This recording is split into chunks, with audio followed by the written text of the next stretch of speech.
Opo. Bayad po ng water. Labay po ba? Pamparaniakan ng nato po.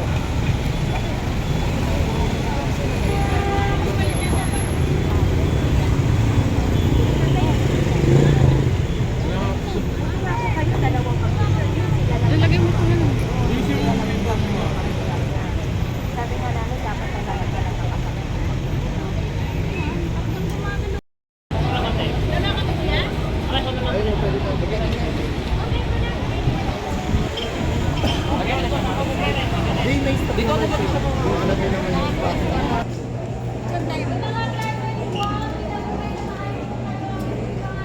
Ito na siguro tayo. Malo?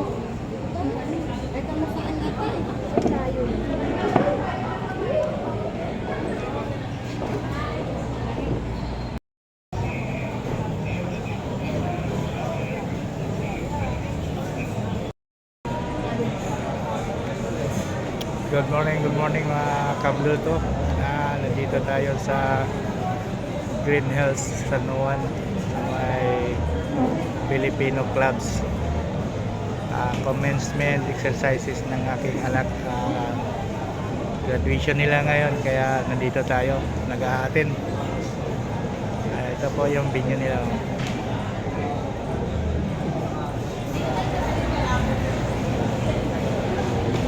Ayan, kahit ulan bagyo dito sa Manila, tuloy pa rin yung graduation. Halos isang linggo na ang ulan dito mga kabluto. Walang tigil. Dapat July 24, 2025 yung graduation nila. Na-extend dahil sa bagyong Krising. Tapos ngayon na lang tinuloy, July 28, Monday. Pero marami pa rin ulan. Kasi tapos medyo bawasan.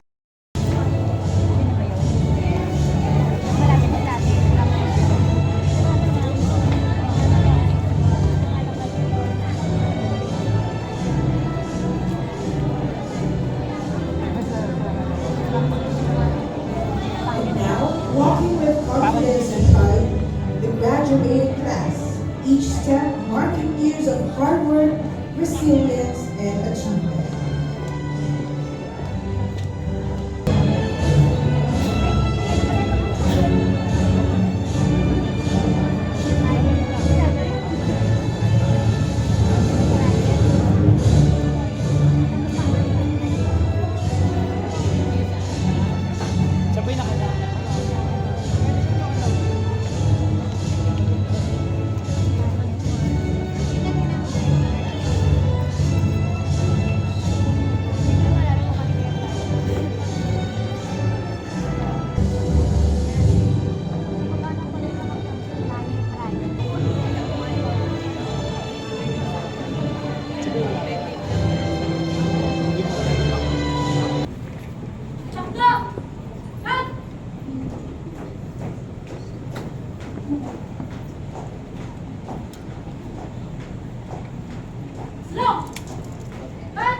Carrying the flag is a symbol of honor and respect.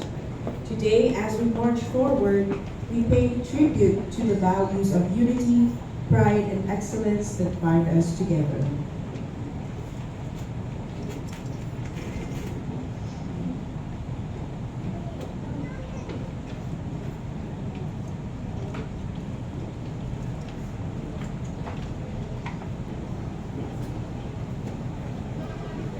To begin this meaningful occasion, let us center our hearts with a moment of prayer.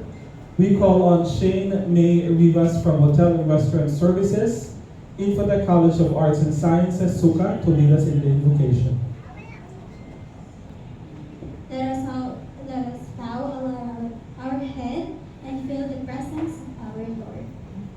Almighty God, our Heavenly Father, on this momentous occasions, we, the graduating class, gather with hearts overflowing with gratitude and anticipations. We stand before you, humbled with the journey that has brought us to this milestone, and filled with hope for the future that awaits us. We give thanks to you, O Lord, for your unwavering guidance and blessings throughout our college years. You have been our constant companion, providing us with strength, wisdom, and perseverance during times of challenge and uncertainty. We express our deepest gratitude to our parents and families, whose love, sacrifices, and unwavering support have been the foundation upon which we have built our dreams. Thank you for believing in us, encouraging us, and inspiring us to reach for the stars. Your unwavering faith in our abilities has been our driving force. To our esteemed professors, mentors, and faculty staff, we offer our heartfelt appreciation. You have ignited the flames or curiosity within us, challenged us to think critically, and instilled in us a lifelong love of learning. Your dedications and expertise have shaped our mind and prepared us for the challenges that lie ahead. We extend our gratitude to our friends and classmates who have been our companions on this incredible journey. Together, we have shared laughter, tears, triumphs, and struggles. As we step out into the new chapter, we ask for your continued blessings and guidance. Grant us the courage to pursue our dreams, the wisdom to make sound judgments, and the strength to overcome obstacles. We will always strive to use our talents and abilities for the betterment of ourselves. We pray for the success and fulfillment of each graduate, that they may find purpose and meaning in their lives and contribute positively to the world. We will always remember the lesson learned and the values instilled within this hallowed halls. We thank you for this day, for this opportunity to celebrate, and for the hope that fills our hearts. In your name, we pray. Amen. Anthem, a symbol of pride and unity.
You may now take your seats. Let us now hear words of welcome and inspiration from one of our respected leaders. Please welcome Ms. Maria Jennifer Kathleen Ipingol, member of the Board of Trustees and Chief Operating Officer of Infotech College of Arts and Sciences, Sukat Campus. A round of applause, please. Standing. Also, I would like to call the graduates of Hotel and Restaurant Services to please stand up to be recognized.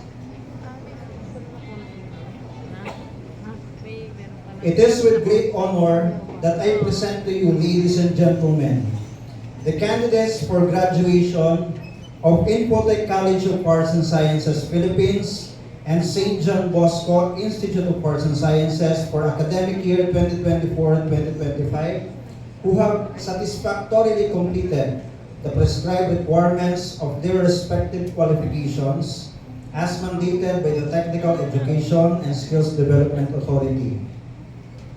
These candidates have successfully fulfilled all academic and competency-based requirements necessary for the conferment of their certificates. Excellence and uphold the values instilled in you by your institution as you embark on your future endeavors. Again, congratulations, graduates, and now let's proceed to the distribution of diplomas and awarding of certificates to be carried out by Mr. Alan F. Boribor, Mr. Danilo Esvelas Jr., Ms. Thelma Bendanillo, Ms. Marilyn Barcelona, and Mr. John Paulo C. Ahapay. May we call in as well one of our faculty members, Cy Bruel. The graduates of Information Technology. Abanico Alvin B. Henry B. Service Awardee.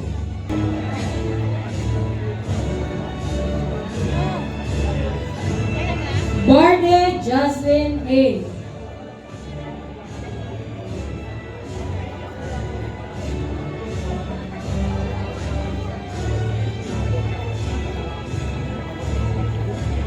Basilonio Morvin R. Naputo Rosal Christ P.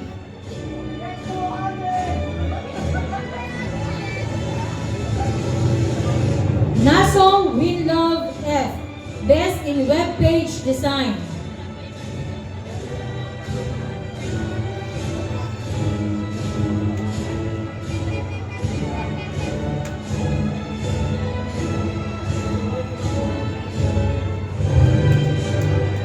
Navake Arthur J.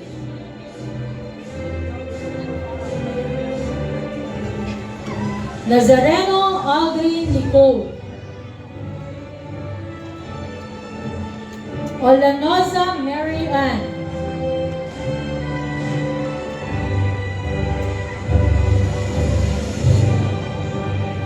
Ollie Harry Patrick Bay.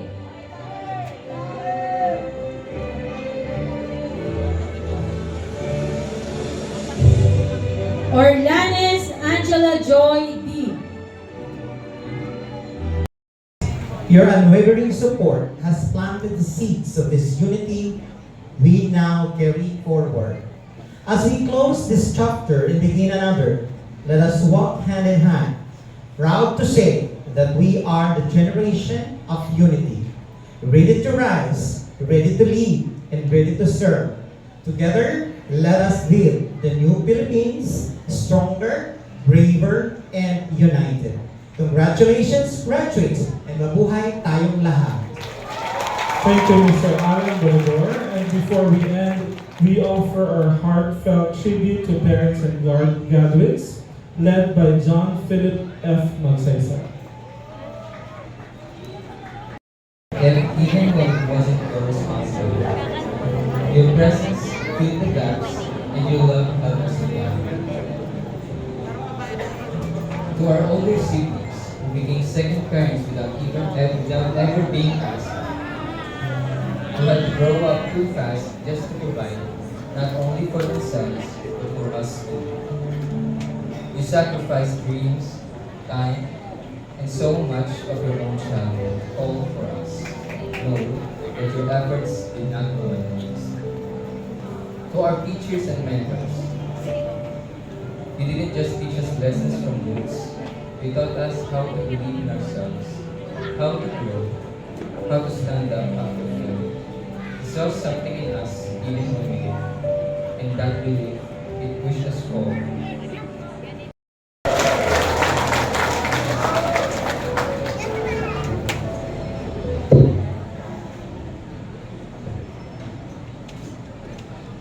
Magandang araw po sa inyo lahat.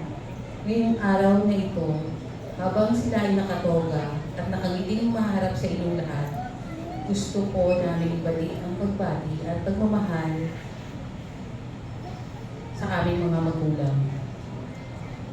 Kayo po ang aming bayani at nagdulot ng ganitong tagumpay.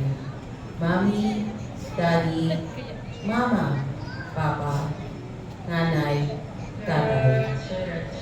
Salamat po sa lahat-lahat, sa walang sawang suporta.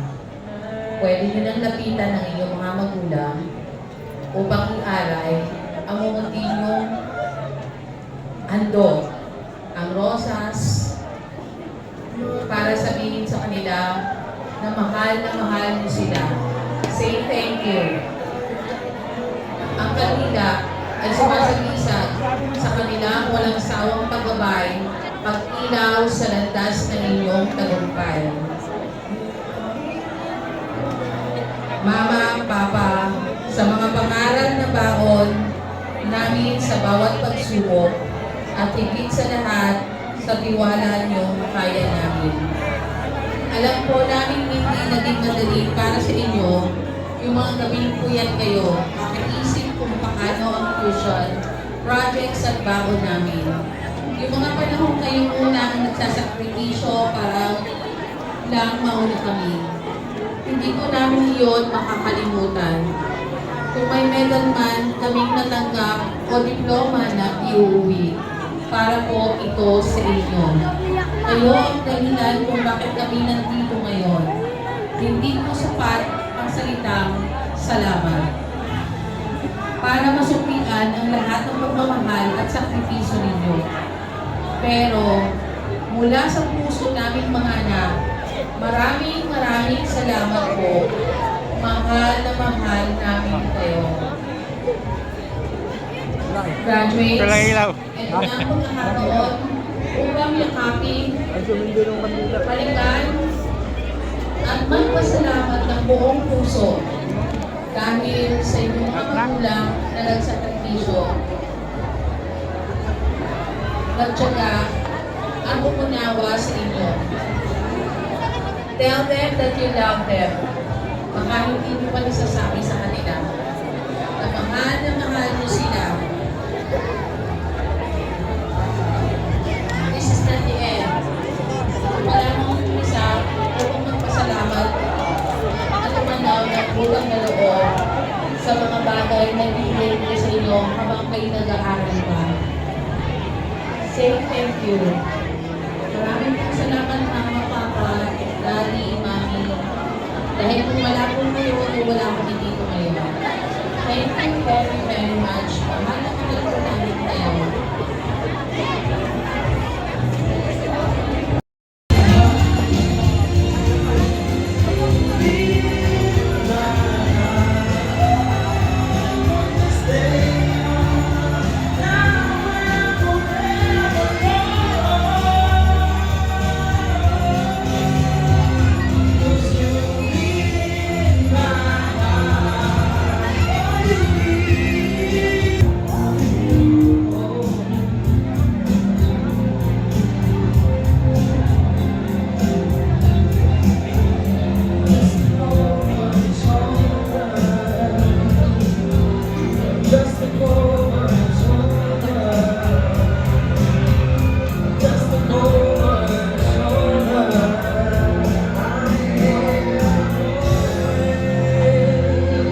Congratulations once again to our graduates. As you march out today, may you carry the pride of this moment into everything you do. Again, congratulations, class of 2025! Congratulations! See you next year for your bachelor's degree.